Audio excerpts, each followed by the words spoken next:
would pursue their goals by force and through terror. During the Stalin era, there were repression and executions of innocent people. But at the same time, our country experienced an incredible boom. It became a superpower, successfully industrialized the economy and collectivized agriculture. It was a tremendous revolution which helped to advance our country. Stalin was not an effective leader because through his purges, from his executions, he destroyed so many of the real productive people that it was counterproductive to the country. Stalinism was really a ruthless self-destruction of talent. And in the process, it almost became a norm in the Soviet system and by extension in the systems that were imitating the Soviet system to promote people who were fundamentally inferior, who were not creative, who were obsequious, who were opportunistic, and who, to put it very simply, were fairly stupid. On March the 5th, 1953, Stalin dies. Hundreds of thousands of grieving mourners pay their last respects. His successors and rivals for his throne gather around his casket. Stalin's longtime personal secretary, Georgy Malenkov, the party secretary, Nikita Khrushchev, and the powerful Secret Service head, Lavrenti Beria, who already 3 days after Stalin's death orders the release of 1.2 million Gulag prisoners. The power struggle for Stalin's succession has begun. After Stalin's death, everyone is expecting change. Service head Beria for the revolt. In December 1953, Beria is shot dead. In 1955, Malenkov is stripped of his powers. 3 years after Stalin's death, Nikita Khrushchev has maneuvered himself into a favorable position. At the 20th Party Congress in 1956, he takes another considerable risk. In a spectacular speech, he denounces Stalin's crimes. This is tantamount to blasphemy. But his risk pays off. He manages to convince the delegates.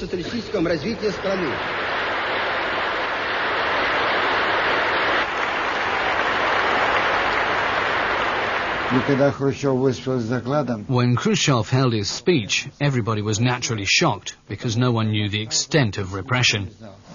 And also imagine that the 20th Party Congress was prepared by a man who himself took an active part in the repression. He was personally responsible for thousands of victims.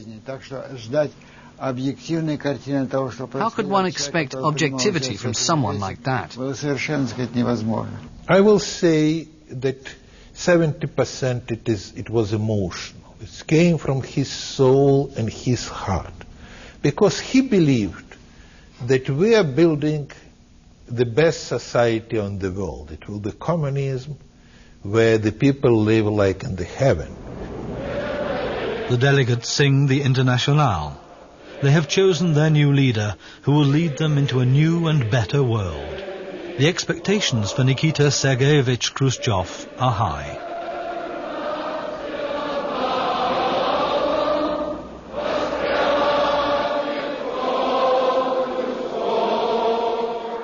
Although Khrushchev's speech is not published, its message quickly spreads.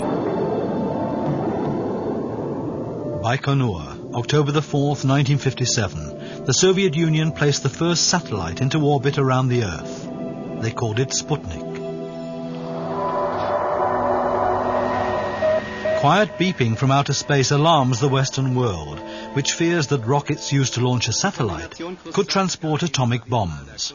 1961, the next warning bell. Yuri Gagarin becomes the first man in space. To Nikita Khrushchev, this demonstrates the superiority of communism. Khrushchev believed in the communism the same as the Christian believed in the heaven. He told that we can build most effective society. Nikita Khrushchev was born in 1894 into a poor peasant family in the Ukraine. His grandparents were serfs. A machinist, he joined the Communist Party in 1918. After his studies at the party academy, his career advanced quickly under Stalin. As Moscow's party secretary, Khrushchev made a name for himself overseeing the construction of the subway system, which was completed in record time. He participates in Stalinist terror and joins the heart of power, the Politburo of the Communist Party of the Soviet Union, the CPSU, in 1939. As the party's political commissar with a general's rank, he played an important role in the battle for Stalingrad during the Second World War. When Stalin dies in March 1953, Khrushchev, who is a member of all party organs, wins the battle to become his successor. Khrushchev was not so Russian type of the person. If you want to be the leader like Mao or Stalin, you mustn't talk. You have to appear once a year, say something that nobody would understand, and then everybody will discuss what you really had in mind, because you're much wiser than others. At the 20th Party Congress in 1956, Khrushchev surprises everyone by denouncing Stalin's crimes. Hundreds of thousands of prisoners were rehabilitated and released from the Gulag archipelago. The second part of Khrushchev's revolution was his refusal to partake in the boundless exploitation of his own people. Stalin believed that the Soviet people should primarily produce and not consume. Consuming was considered bourgeois. Khrushchev legitimized consumption.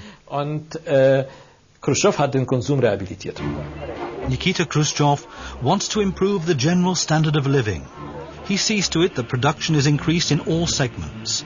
Everywhere, new fields are being cultivated for agricultural use. Khrushchev intends not only to meet American standards, but to exceed them. Communist corn is at least double the size of capitalist corn. He told the Americans in one of his speech, "You are ahead of us, you are more effective. We will learn everything from you, and then we'll be effective, and after that, or you will join us, or we'll say goodbye to you." Khrushchev was gifted by nature. He had a fantastic memory and could grasp what was going on very quickly. But Khrushchev's controlled economy is too unwieldy. His ambitious land reclamation projects were unsuccessful. After a series of crop failures, Khrushchev is forced to purchase wheat from the capitalist enemy. He lost face. I don't mean Khrushchev personally lost face, but the Soviet Union did. Many fellow party members in the so-called people's democracies felt the same, and I think it was one of the reasons he was deposed relatively easily. He started at that time the new round of reforms. He wanted to decentralize it and to give the most of the power to the directors and reduce their relations with the state only with paying taxes. It would be first step to the market economy. Engineers, factories in the Soviet Union, impossible. This idea of centralized planning, where we were supposed to plan things down to the last detail, was completely ludicrous. We were expected to become autonomous, and that wasn't possible. Add to that the incompetent party officials. We needed experts at that point. Trying to make plans when basic figures are in the tens of billions. How could anyone do that? Those who talked about far-reaching economic reform, not necessarily just privatization, but other things as well, and without which the Soviet economy would go bankrupt. And all this bureaucracy was against this, because they understood that they would control this, and they wanted stability. Stability in the understanding that they will sit in their chair until they would die, what happened during. So they wanted him to be replaced. In honor of his 70th birthday in April 1964, Nikita Khrushchev is awarded the country's highest decoration, Hero of the Soviet Union. The decoration ceremony is carried out by Leonid Brezhnev, who is also concurrently planning an overthrow. Only 6 months later, in October 1964, the time had come. Khrushchev is ousted from power.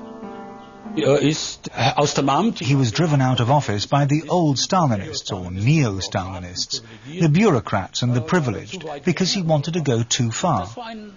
The Soviet Union was a class society and not interested in sacrificing its privileges.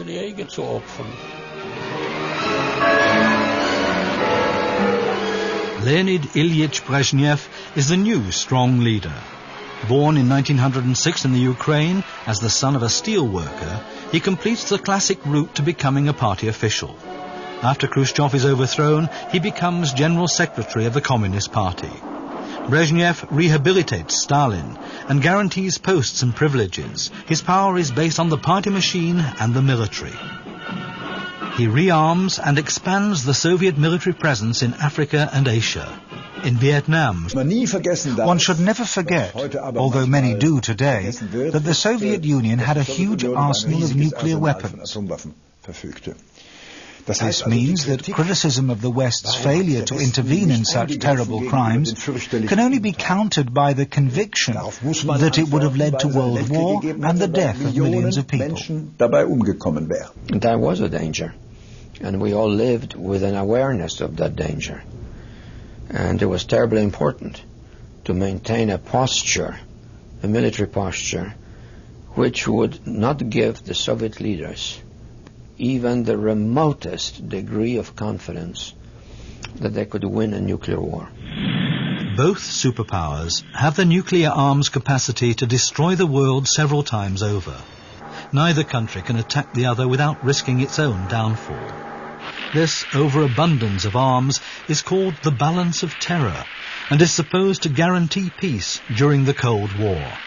The greatest concentration of arms is in the two German states, the likely nuclear battlefield. The new German government under Willy Brandt explores possibilities of overcoming the confrontation of systems. Nehmen Sie die Wahl an. Ja, Herr Präsident, ich nehme die Wahl an.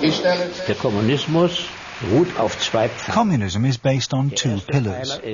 The first is military might, tanks and missiles. The second is ideology, the means to keep the whole thing from falling apart. Den ganzen Laden zusammenzuhalten. So if you want to do something about the Soviet system, you have to make sure that the first pillar is or will be no longer dangerous, meaning arms reduction, restriction, and arms elimination to reduce or eliminate the threat factor. Sodass der Bedrohungsfaktor reduziert oder ausgeschaltet wird. And the second factor, ideology, is something only the Social Democrats could take care of. So that was the hypothesis on which we operated. Wir im Einzelnen dann überlegt haben, wobei Willy gesagt But Willy Brandt said, you have to shut up about this. We can't let anyone on the outside know that we have this dimension in mind. Otherwise they'll say, they're crazy and out of their league. Das sind Verrückte, die übernehmen sich. If you take Egon Bahr's famous formula, change through moving closer, this also meant, or implied, the possibility of a certain convergence. In other words, a successful Prague Spring. That socialism would become more humane, and that capitalism would also become more humane. And I think this conception also encouraged people like Gorbachev, because they also believed that in their own way. Denn das glaubten sie auch auf ihre Weise.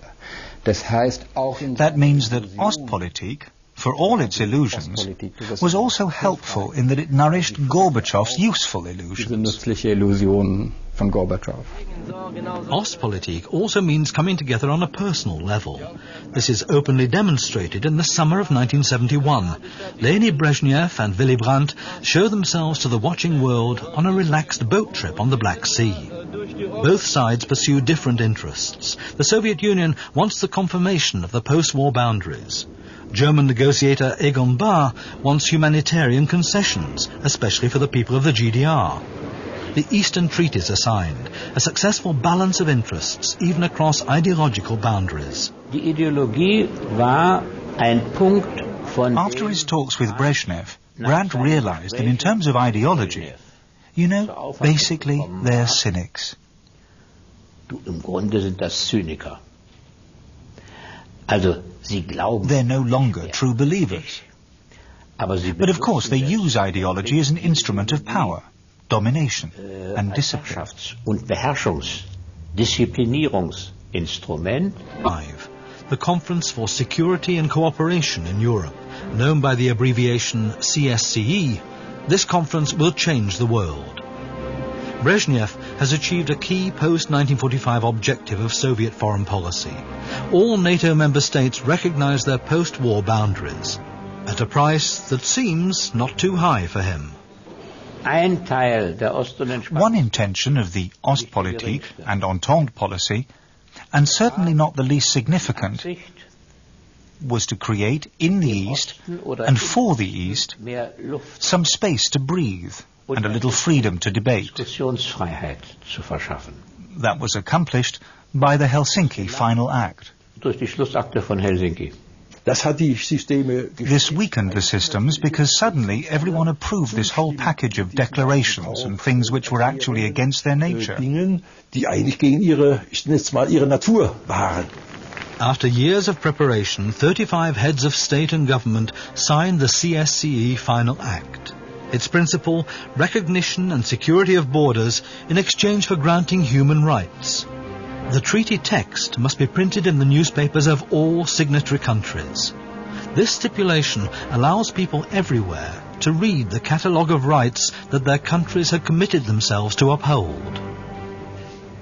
This meant that the people could refer to these documents after they'd been printed in all the newspapers. All the dissident and civil rights movements are based on or really took off after Helsinki 1975. Zu den Dissidenten würde ich erstmal sagen, dass sie in den 70ern... Regarding the dissidents, I would first of all say that the analysis they made in the 1970s was accurate, which assumed that communism cannot be reformed from above, but can only be destroyed from below, destroyed through peaceful evolution. All over the East Bloc, people make lively use of the new rights granted to them in the Helsinki Final Act. In Czechoslovakia, a group of dissenters surrounding Jerzy Hayek and Václav Havel signed the Charter 77, which makes their demands public. The reaction of communist powers that be is repression. The number of political prisoners rises. After Helsinki, the public observes very carefully how the state apparatus treats dissidents. Arrests and exile no longer go without notice, especially of internationally known civil rights activists. The KGB attempts to isolate the Nobel Prize-winning physicist Andrei Sakharov from the outside world. Author Alexander Solzhenitsyn is expelled from the Soviet Union. Public criticism of the system is not allowed under Brezhnev. Among themselves, Russians call this time the Leaden Years. But it was a time when even the average Russian enjoyed a certain modest wealth, able to enjoy such fruits of civilization as a refrigerator, radio, television, maybe even a car. But at the end of the Brezhnev period, the demise was hard not to notice. The system doesn't work if it no longer provides these modest luxury items. And then there is Afghanistan. Afghanistan, 1979. When the communist regime threatens to collapse, Soviet tanks once again roll in. The invasion of the Soviet army is condemned all over the world as an act of aggression. There's renewed confrontation between East and West. The enormous costs incurred by the war ruin the Soviet economy. The Americans under Carter began to develop about 12 new military technologies. And we reacted with our own programs. Then the healthcare budget was cut by 40%. Expenditures for culture, schools and so on by 30%. That's when the agony of society and the state began.